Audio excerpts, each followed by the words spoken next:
A conversation with the President of the United States. Last evening in his office, Mr. Kennedy looked back at the first 2 years of his presidency and looked ahead.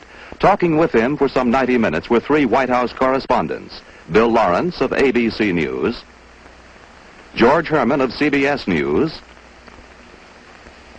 and Sandra Van Oker of NBC News. Now on the CBS television network, an hour of that conversation, edited and recorded on videotape. As you look back upon your first 2 years in office, sir, has your experience in the office matched your expectations? You had studied a good deal, the power of the presidency, the methods of its operation. How has this worked out as you saw it in advance? Well, in the first place, I think the problems are more difficult than I had imagined they were. Secondly, there's a limitation upon the ability of the United States to solve these problems. We are involved now in the Congo in a very difficult situation. We've been unable to secure an implementation of the policy which we've supported. We are involved in a good many other areas. We are trying to see if a solution can be found to the struggle between Pakistan and India, with whom we want to maintain friendly relations. Yet they're unable to come to an agreement. There is a limitation, in other words, upon the power of the United States to bring about solutions. I think our people get awfully impatient and maybe fatigued and tired and say, we've been carrying this burden for 17 years. Can we lay it down? We can't lay it down, and I don't see how we're going to lay it down in this century. So that I would say that the problems are more difficult than I imagined them to be. The responsibilities placed on the United States are greater than I imagined them to be, and there are greater limitations upon our ability to bring about a favorable result than I had imagined them to be. And I think that's probably true of anyone who becomes president, because there is such a difference between those who advise or speak or legislate and between the man who must select from the various alternatives proposed and say that this shall be the policy of the United States. Well, it's much easier to make the speeches than it is to finally make the judgments, because unfortunately your advisors are frequently divided. If you take the wrong course, and on occasion I have, the President bears the burden, responsibility quite rightly. The advisors may move on to new advice. Well, Mr. President, that brings up a point that's always interested me. How does a president go about making a decision, like Cuba, for example? The most recent one was hammered out, really, our policy and decision over a period of 5 or 6 days. During that period, the 15 people, more or less, who were directly consulted, frequently changed their view. Because whatever action we took had so many disadvantages to it. And each action that we took raised the prospect that it might escalate with the Soviet Union into a nuclear war. Finally, however, I think a general consensus developed, and certainly seemed after all alternatives were examined, that the course of action that we finally adopted was the right one. Now, when I talked to members of the Congress, several of them suggested a different alternative when we confronted them on that Monday with the evidence. My feeling is that if they had gone through the 5-day period we had gone through at looking at the various alternatives, the advantages and disadvantages of action, they probably would have come out the same way that we did. I think we took the right one. If we had had to act on the Wednesday in the first 24 hours, I don't think probably we would have chosen as prudently as we finally did, a quarantine against the use of offensive weapons. In addition, that had much more power than we first thought it did, because I think the Soviet Union was very reluctant to have us stop ships which carried with them a good deal of their highly secret and sensitive material. One of the reasons I think that the Soviet Union withdrew the IL-28s was because we were carrying on very intensive low-level photography. Now, no one would have guessed, probably, that that would have been such a harassment. Mr. Castro could not permit us to indefinitely continue widespread flights over his island at 200 feet every day. And yet he knew if he shot down one of our planes that then it would bring back a much more serious reprisal on him. So it's very difficult to always make judgments here about what the effect will be of our decisions on other countries. In this case, it seemed to me that we did pick the right one.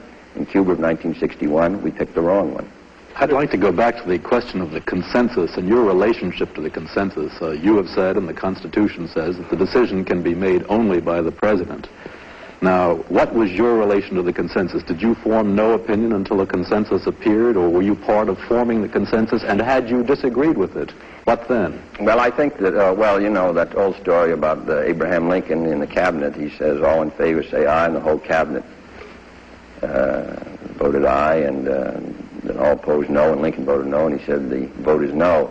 So that naturally the Constitution places the responsibility on the president.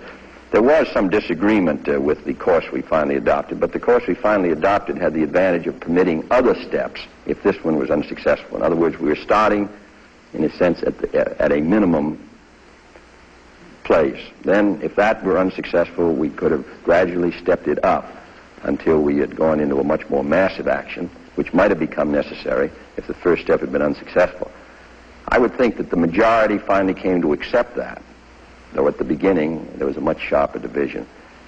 And after all, this was very valuable because the people who were involved had particular responsibilities of their own. Mr. McNamara, Secretary of Defense, who therefore had to advise me on the military capacity of the United States in that area. The Secretary of State, who had to advise on the attitude of the OAS and NATO, so that in my opinion, the majority came to accept the course we finally took. It made it much easier. The Cuba of 1961, the advice of those who were brought in on the executive branch was also unanimous, and the advice was wrong. So that, and finally, and I was responsible, so it finally comes down that no matter how many advisors you have, frequently they are divided, and the president must finally choose. The other point is something that President Eisenhower said to me on January 19th. He said, no easy matters will ever come to you as president. If they're easy, they will be settled at a lower level. So the matters that finally come to you as president are always the difficult matters, or matters which carry with them large implications. So this contributes to some of the burdens of the office of the presidency, which other presidents have commented on. During the Cuban crisis, there was some problem, which you're apparently familiar with and bored with by now, about the possibility of a president talking in very private and secret conversations with his advisors, and that somehow leaking out. Do you think that this is going to inhibit the free, frank flow of advice that every president has to have? No, I think it's unfortunate when there's sort of conversations, but there are, 1,300 reporters accredited to the White House alone. There are, I suppose, 100 or 150 people who are familiar with what goes on because in the Security Council meetings, in one way or another, you've got the people who are actually there, and you've got others who are given instructions as a result of the decisions there, and I suppose people do talk. And then there's I said at the time of the Cuban disaster of April 61 that success has 100 fathers and defeats an orphan. I suppose when something goes well, there's more tendency to talk at all levels, and frequently the reports are inaccurate.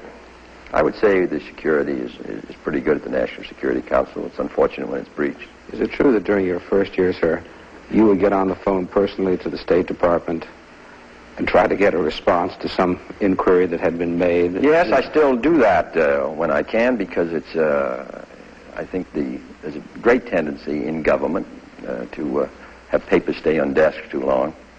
And it seems to me that's one really of a function. After all, the president can't administer a department, but at least he can be a stimulant.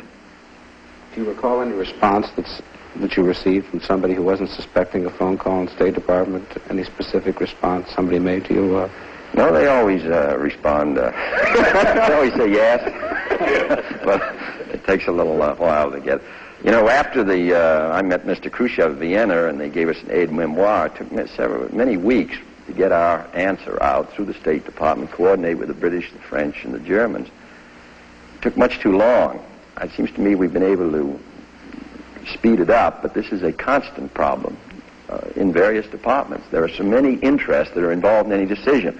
No matter whether the decision is about Africa or Asia, it involves the Europe's desk, it involves the desk of the place, it involves the Defense Department, it might involve the CIA, it frequently involves the Treasury, it might involve the World Bank, or it involves the United Nations delegation. So it seems to me that one of the functions of the president is try to have it move with more speed. Otherwise you can wait while the world collapses. You once said that you were reading more and enjoying it less. Are you still as avid a newspaper reader, magazine I remember those of us who traveled with you on the campaign, a magazine wasn't safe around you. Oh, it is. No. I think it's invaluable, even though it may cause you it's never pleasant to be reading things frequently that are not agreeable news, but I would say that it's an invaluable arm of the presidency as a check, really, on what's going on in administration. And more things come to my attention that cause me either concern or give me information. So I would think that Mr. Khrushchev, operating a totalitarian system which has many advantages as far as being able to move in secret and all the rest, there's a terrific disadvantage not having the abrasive quality of the press applied to you daily to an administration. When you have, even though we never like it, and even though we don't, even though we wish they didn't write it, and even though we disapprove, there isn't any doubt that we couldn't do the job at all in a free society without a very, very active press. Now, on the other hand, the press has the responsibility not to distort things for political purposes, not to just take some news in order to prove a political point. It seems to me their obligation is to be as tough as they can on administration, but do it in a way which is directed towards getting as close to the truth as they can get, and not merely because of some political motivation. Mr. President, in the light of the election returns, which at the congressional level at least were certainly a defeat for the Republican hopes, how do you measure your chances for significant success domestically in the Congress just ahead? Well, I think we'll be in about the same position of the last 2 years. I think that, as I say, what we have that's controversial will be very closely contested. Did the complexion of the House change a little bit by these shifts? I would say it's slightly against us more than it was. We're not quite as good shape as we was for the last 2 years, but we're about where we were the last 2 years, which means every vote will be 3 or 4 votes either way, winning or losing. Do you have a very crucial vote at the outset on this Rules Committee fight again, do you think? And I hope that the Rules Committee is kept to its present number, because we can't function if it isn't. We might as well, we're through if we lose, if they try to change the rules. Nothing controversial in that case will come to the floor of the Congress. In other words, the program, in my opinion, would be emasculated. As a young congressman, sir, you voted to impose a 2-term limitation on presidents. Now that you've held the office for a while and also observed its effect on President Eisenhower's second term, would you repeat that vote even if the amendment did not apply to yourself?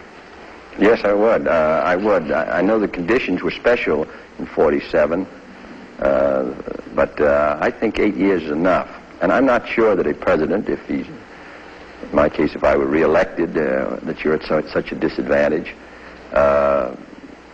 There aren't many jobs. That isn't the power of the presidency, patronage at all. They're filled in the first month. Most of those jobs belong to the members of the Congress anyway. So patronage isn't a factor. I think there are many other powers of the presidency that run in the second term as well as the first. Well, Mr. President, on that point, the fact is President Eisenhower has great influence today in the Republican Party and therefore in the country, and has great influence in foreign policy. He doesn't even hold office. In some ways, his influence is greater to some degree. So that, and the same is really true of also of President Truman, President Hoover. I don't think that it depends on the influence of a president. It's still substantial in his second term. Though I haven't had a second term. I think it is. Are you looking forward to one, sir? Mr. President, on that point, much of your program still remains to be passed by the Congress. There are some people who say that you either do it in the next 2 years or it won't be done should you be elected to a second term. Do you share that point of view? In the first place, I think we've got a lot by. I was looking at what we set out to do in January 61 the other day, and on taxes and on Social Security welfare changes and area redevelopment, minimum wage, the Peace Corps, the Alliance for Progress, and strengthening the defenses, strengthening our space program. We did all those things. The trade bill, not perhaps to the extent in every case of our original proposal, but substantial progress. I think we can do some more the next 2 years. And I would think that there are going to be new problems in 60 if I were reelected in 65, and I don't look at the second term as necessarily a decline. I don't think that at all. In fact, I think you know much more about the position. It's a tremendous change to go from being a senator to being president. In the first months, it's are very difficult. But I have no reason to believe that a president with the powers of this office and the responsibilities placed on it, if he has a judgment that some things need to be done, I think he can do it just as well the second time as the first, depending, of course, on the makeup of the Congress. The fact is, I think the Congress looks more powerful sitting here than it did when I was there in the Congress. But that's because when you're in Congress, you're one of 100 in the Senate or one of 435 in the House. So that the power is so divided. But from here, I look at a Congress, and I look at the collective power of the Congress, particularly the block action, which if it wants to, and it's a substantial power. Mr. President, power like charities, you know, it begins at home. And you seem to have one view of what we need to do at home, and Congress seems to have another view. A lot of money will be appropriated for defense and national security, but there's a certain reluctance to devote money to another form of capital investment, education, and other things like that at home. Is it purely a question of money, or is this religious thing really going to make it impossible for you to get the Education Act passed? Well, education, it's certainly the question of how the funds will be distributed and how they will be shared is one of the factors. The integration question is another matter which comes into it. I think that, Thomas Jefferson once said to expect the people to be ignorant and free is to expect what never was and never will be. Here we're going to have twice as many people trying to go to college in 1970 as 1960. That means we have to build as many buildings in 10 years as we built the whole 160 years of our country's history. Then you've got these millions of young boys and girls who are dropping out of school, who are unskilled at a time when skilled labor is needed and not unskilled. So we need money for vocational training to train them in skills, to retrain workers, to provide assistance funds for colleges, and then to provide assistance to those who are going to get doctorates, higher advanced in engineering, science, and mathematics. We have a severe shortage there, and yet we're asking for the space, defense, and all the rest. The Soviet Union is concentrating on this. So all this requires funds, but it's all in controversy. Some people feel the federal government should play no role, and yet the federal government, since the Land Grant Act and back to the Northwest Ordinance, has played a major role. I think the federal government has a great responsibility in the field of education. We can't maintain our strength industrially, militarily, scientifically, socially without very well-educated citizenry. And I think the federal government has a role to play. So we're going to send up a program. Unfortunately, because of the factors you mentioned and other reasons, we've come close to getting assistance to education passed, but we haven't been successful. Mr. President, is your problem of getting an education bill through this year made more difficult by the events in Oxford, Mississippi, and the Yes. use of federal troops there? Yes, I think so. Well, I think so. How will you combat this new? Well, as I say, this is a case of where we've come very close. President Eisenhower came close. We came close once. We got a bill through the House, through the Senate, almost through the House. We didn't get it. And another time for higher education through the Senate, the House, and then failed. The conference failed. Now Oxford, Mississippi, which has made this whole question of the federal government and education more sensitive in some parts of the country. I suppose that's going to be a factor against us. I don't really know what other role they would expect the President of the United States to play. The court, made up of Southern judges, determined that it was according to the Constitution Mr. Meredith go to the University of Mississippi. The governor of Mississippi opposed it. And there was rioting against Mr. Meredith, which endangered his life. We sent in marshals, and after all, 150 or 60 marshals were wounded one way or another out of 400 or 500, and at least 3/4 of the marshals were from the South themselves. And then we sent in troops when it appeared that the marshals were going to be overrun. I don't think that anybody who looks at the situation could think we could possibly do anything else. But on the other hand, I recognize that it's caused a lot of bitterness against me and against the national government in Mississippi and other parts. And though they expect me to carry out my oath, Constitution, and that's what we're going to do. But it does make it more difficult to pass an education bill. But I think we shouldn't penalize this great resource of our youth for all these reasons. Instead, we ought to do the job and get these schools built, these teachers compensated, and higher education available to all these boys and girls. And every time I drive around the country, that's all you see are 6 and 7 and 8 and 9-year-old children who are going to be pouring into our schools and colleges. And every governor will tell you that's his major problem, providing educational facilities, where the national government has a responsibility. If we could return for a moment to this subject of the president's responsibility in foreign affairs. Now, when some congressmen disagreed with your course of action over Cuba on that Monday, the responsibility you had by the Constitution was very clear. But in domestic matters where the responsibility is divided, how do you use the presidency, in Theodore Roosevelt's phrase, the bully pulpit, to move these men who really are kind of barons and sovereigns in their own right up there on the hill? Have you any way to move them toward a course of action which you think is imperative? Well, the Constitution and the development of the Congress all give advantage to delay. It's very easy to defeat a bill in the Congress. It's much more difficult to pass one. To go through a committee, say the Ways and Means Committee of the House, a subcommittee and get a majority vote, full committee, get a majority vote, go to the Rules Committee and get a rule, go to the floor of the House and get a majority. Start over again in the Senate, subcommittee and full committee, and in the Senate there is unlimited debate, so you can never bring a matter to a vote if there's enough determination on the part of the opponents, even if they're a minority, to go through the Senate with the bill, and then unanimously get a conference between the House and Senate to adjust the bill, or if one member objects, to have it go back through the Rules Committee, back through the Congress, and have this done on a controversial piece of legislation where powerful groups are opposing it. That's an extremely difficult task, so that the